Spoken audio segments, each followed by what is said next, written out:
College basketball is a sport that is defined by long-standing tradition, legendary coaches, and blue blood programs that are consistently dominant.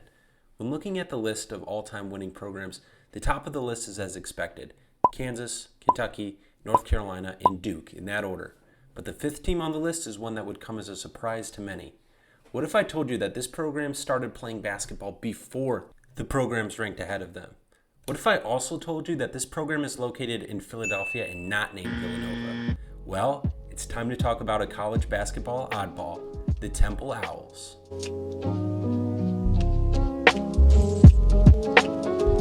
With a total of 1,962 all-time wins, the Temple Owls are the fifth most winning program in the history of college basketball. Their 33 NCAA tournament appearances are 19th all-time. Despite their 8 Elite 8 appearances and 2 showings in the Final Four, they have never been able to win an NCAA championship in the NCAA tournament era. Despite this fact, they are still undeniably one of the most successful programs of all time and have more wins all time than storied programs like Syracuse, Indiana, Michigan State, and even UCLA. So how did Temple do it? What was their recipe for success? Unlike some of other top programs, it wasn't primarily due to NBA level talent. Although players like Eddie Jones, Aaron McKie, and Rick Brunson had long careers at the next level, none of them would be MVP caliber talent. Instead, it is pretty clear that the Owls' success was rooted in their well-disciplined, hard-nosed, and long-tenured head coaches that maximize the potentials of players. So let's go back to the start of Temple basketball. The Owls began official play in the 1894-95 season and posted an 8-3 record. In their first few decades as an independent, they posted a record of 500 or better in 28 of the first 36 seasons. Their big breakthrough came when winning the NIT championship in 1938. At the time, the NIT was considered the premier tournament, and the Owls were retroactively named the national champions. Unfortunately for them, the NCAA tournament would begin the next year in 1939. Despite program success, Temple had a revolving door when it came to the head coaching position in these early years, as there were 13 different head coaches taking the helm, until 1952, when the Owls hired Harry Litwack. The Austrian-born Litwack, also known as the Chief, was a Temple alumnus and former player for the Owls. In his time coaching at Temple, Litwack posted an impressive 373 wins to go along with 8 20-win seasons and 6 NCAA tournament appearances. He also led the Owls to their only 2 Final Four appearances. In 1956, Temple would fall to Iowa in the national semifinal. In 1958, they once again fell short in the national semifinal, this time in a 1-point heartbreaker to Kentucky. At the time, a third-place game was held between the 2 losers of the Final Four semis, so the Owls won this game both times, which gave them a final title of third-place finishers in both Final Four appearances. The Chief was inducted into the Basketball Hall of Fame in 1976. When Litwack retired at the end of the 1973 season, Don Casey took over for 9 seasons. He contributed 135 wins to the Owls' all-time total, but this led to only 1 tournament appearance in 1979 when Temple was bounced out of the first round. Casey would jump ship after the 82 season when he was hired as an assistant with the Chicago Bulls. The 1982-83 season brought on 2 major changes for Temple basketball. First off, they were making the move to the Atlantic 10 Conference. This came after an 8-year stint with the East Coast Conference, which included programs like LaSalle, Bucknell, and Lehigh.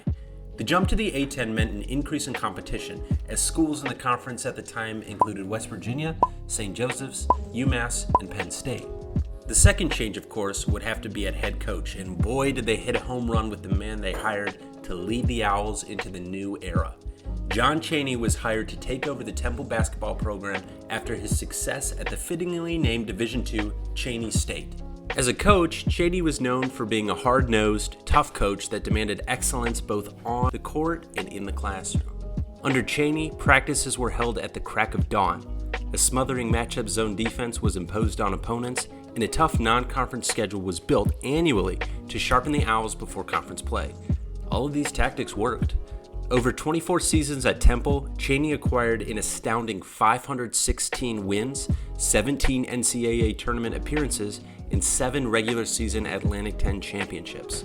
The pinnacle for Chaney's Owls came in the 1987-88 season. The lone regular season loss for Temple came in a non-conference road loss at UNLV. Despite the hiccup, the Owls cruised to a perfect A10 conference record.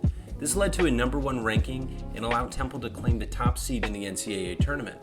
Despite trouncing Lehigh, Georgetown, and Richmond, the Owls ended up losing in the Elite Eight to Duke.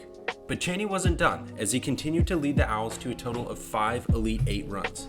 This included being a 10 seed in 1991, a 7 seed in 1993, a 6 seed in 1999, and an 11 seed in 2001. The Temple Owls were a team to fear in the NCAA tournament regardless of seeding. Chaney's 17 NCAA tournament appearances came in a span of just 19 seasons. Though Chaney might be remembered for yelling, "I'll kill you," towards then UMass coach John Calipari during a post-game press conference, Chaney's passion for the game reigned supreme and resonated with his players. In 2001, the legendary coach was inducted into the Naismith Memorial Basketball Hall of Fame, and he eventually retired in 2006. In 2006, Fran Dunphy took over for the Owls for the next 13 seasons. He taught at Temple's Fox School of Business, along with leading one of the most successful college basketball programs in history. He tallied 270 wins in his time with Temple, along with 8 NCAA tournament appearances and several Atlantic 10 championships as well. His most successful season came in 2010, when the Owls finished the season as the number 12 team in the country, despite falling to Cornell in a 5-12 seed upset. Although he only tallied 1 NCAA tournament win with the Owls over in-state rival Penn State, his consistent presence kept the wins rolling for Temple. After several successful seasons, Dunphy stepped down after the 2018 season. Aaron McKee, former standout player for the Owls with a successful NBA career, took over as the lead man for Temple. He has battled challenges related to COVID-shortened seasons, but the program seems to be trending somewhat in the upward direction with an early season victory in 2022 over Villanova. Time will tell if his tenure lasts as long as that of his predecessors. Despite the consistent success, a big blow took place towards the future of Temple basketball. In 2012, the Owls announced their plans to leave the A10 after 30-plus years for the Big East Conference in all sports. Their aspirations were to battle schools like UConn, Syracuse, Louisville, and other major programs on the hardwood. Unfortunately, the Big East decided to split into 2 conferences at the time. Schools without football such as Marquette, Providence, and DePaul formed the new Big East, whereas schools with football programs such as Syracuse, Louisville, and unfortunately Temple were either swept up by the ACC, or if they weren't as prestigious, they would join the newly formed American Athletic Conference. The AAC does tend to have a strong football presence, but basketball has always been an afterthought. This has left Temple in basketball purgatory. They've left the regional rivals that they built through decades of play in the A10 and are now playing conference opponents such as UCF and East Carolina. A school in a similar situation, UConn, has decided to become a football independent while joining the prestigious Big East Conference as basketball members. This might be a nice move for Temple to make as well, but time will tell what direction the Owls will go. Regardless of conference alignment, it is time to put some respect on Temple's name. Give some respect to John Chaney when talking about some of the best basketball coaches of all time. Fran Dunphy, also for righting the ship. He's now started a new journey with LaSalle.